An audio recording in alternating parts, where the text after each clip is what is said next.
he was having blood discharge in his stool. And they did all the tests and they couldn't find where it was coming from. And he went to sleep. And he had a dream and he saw a word in his dream, a letter. And as soon as he woke up, he wrote that letter down. And he prayed, and like, what does the letter mean? The Lord said, take it to a health store. So he took what he wrote down to a food store, a health food store. And he said, oh, this is a Chinese cleansing product. And he took that herb, and he cleansed the system, and he stopped the blood discharge. And the Lord spoke to me after I gave that testimony. He said he had the best health insurance, but they couldn't figure anything out. Stop harassing me that you don't have health insurance. Ask me to continue to renew your health. You might have the best health insurance in the world. If you ever had medical problem, you will discover that your health insurance don't do nothing. Because it comes to a point when the doctor don't know what to do. They just say, we're sorry. So, instead of worrying about what we don't have, let's keep thanking God for what we have. In this life, you have tribulation, but be of good cheer. It's a choice. There's nobody that has a perfect life. Nobody. I wish I'm Bill Gates' son. If you had Bill Gates, he will tell you what he's going through too. It doesn't matter how much money you have. At a point in time, you get used to money. Money don't mean nothing to you. See, there's a law in life that it takes a little while to get accustomed to something. I remember anybody who come from, let's say, from a place whereby there's not enough to eat, and they get here, and they see how cheap food is. The first time they go to the buffet, they will beg them to come out of the buffet. But after a while, it won't mean anything to them, because by now they just take it for granted. And you follow me? Yes. So we are all strong, we want money, we want money. God wants you to have money. That's why the Bible doesn't lie about it. It didn't say God will bless you spiritually. It said God will bless you, your cattle, your herds, your flocks, your silver, your gold, and your beautiful houses. God has that plan for you. And in verse 18, the last verse, God said, be careful though, when I do all this for you, don't take the glory and put it on yourself. Don't say, I'm such a hard-working man. I have not missed a day at work. I have the best perfect attendance in my place of work. That's why I'm blessed. My friend, they're always calling him. He's always begging me to cover a shift for him. God said that's not the reason why we are blessed. God said in verse 17.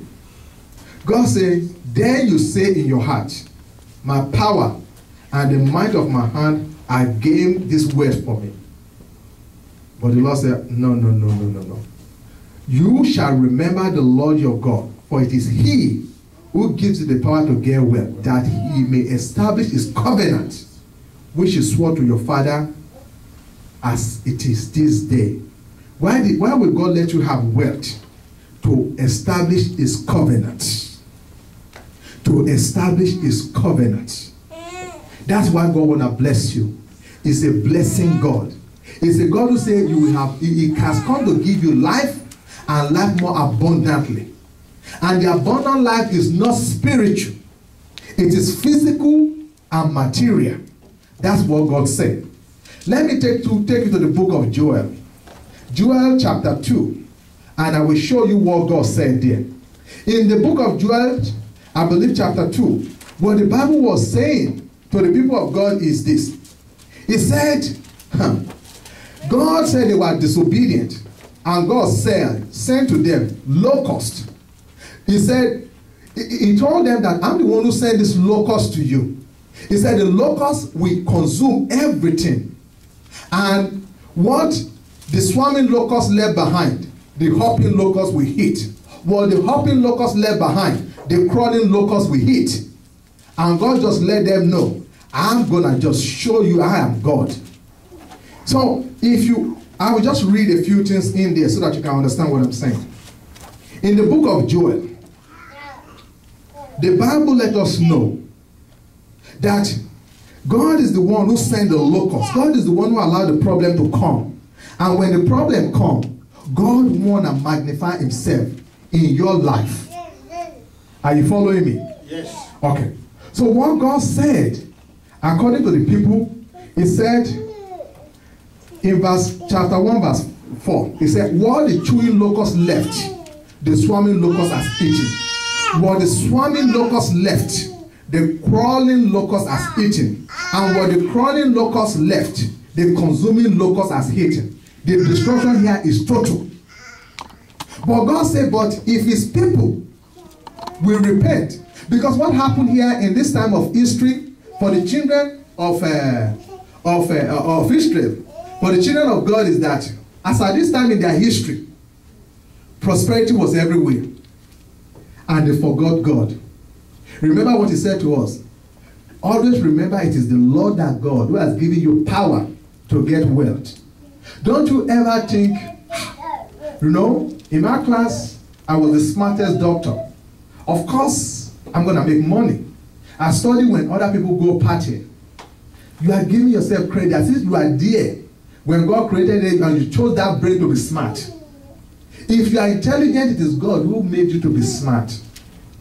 When they were giving birth to you, they would have made a mistake and oxygen was cut off from your brain for maybe 45 seconds. And you will come out marginally brilliant. But God allowed everything to be perfect. And here you are now taking credit for the fact that you are brilliant. Say, because they don't do that. So, in the book of Joel, God told them that I want you to repent. He said, if I read in the book of Joel, the 2nd chapter, from verse 21.